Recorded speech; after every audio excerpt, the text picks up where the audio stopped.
collections. A top scientist, Dr. Leo Sprinkle, conducted a 5-year study of 82 persons who reported UFO experiences.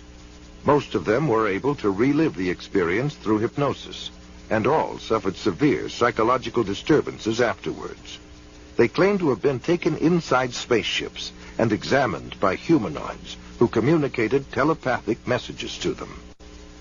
In his book, Secrets of the UFOs, ufologist Don Elkins made the following observation. I have found that some people can achieve the contact phenomenon simply by being hypnotized, and the same general message permeates over 90% of the millions of words received by thousands of people around the world. No one knows what hypnosis is. No one knows what goes on in the mind. It's an altered state of consciousness like yogis and witch doctors have been practicing.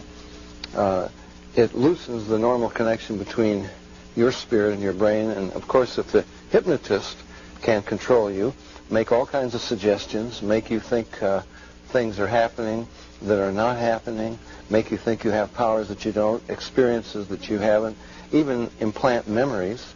Other beings, if there are other minds out there, they could also do the same thing.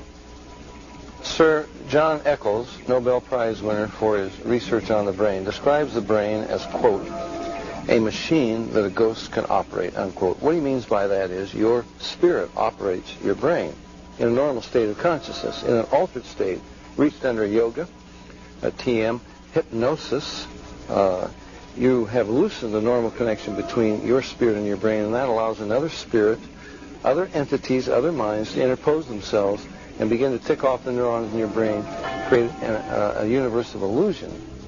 I believe that it's demonic. I think all of the evidence indicates this. I'm a hypnotherapist. Oh, very good. So I have been able to do hypnosis for many years and have naturally been able to go into a very deep trance. And I can do that on my own. And that's really how it came about. I went to a course. I was always told that I would be a trance channeler, and I went, well, okay. Which is? Okay. Someone who is able to go into a trance and to allow spirits to speak through them. Okay. In his book, Flying Saucer Pilgrimage, Bryant Reeves summarizes his findings in this statement. From our analysis, the teachings of the space beings appear to support many of the principles taught in Oriental philosophy by seers of the Far East. UFO researcher John Weldon then offers this question. How credible is it to think that literally thousands of genuine extraterrestrials would fly millions of light years simply to teach New Age philosophy, deny Christianity, and support the occult? And why would the entities actually possess and inhabit people just like demons do if they were really advanced extraterrestrials? Dr. Pierre Guérin, an eminent scientist associated with the French National Council for Scientific Research, concludes that UFO behavior is more akin to magic than to physics as we know it, and that modern UFOnauts and the demons of past days are probably identical.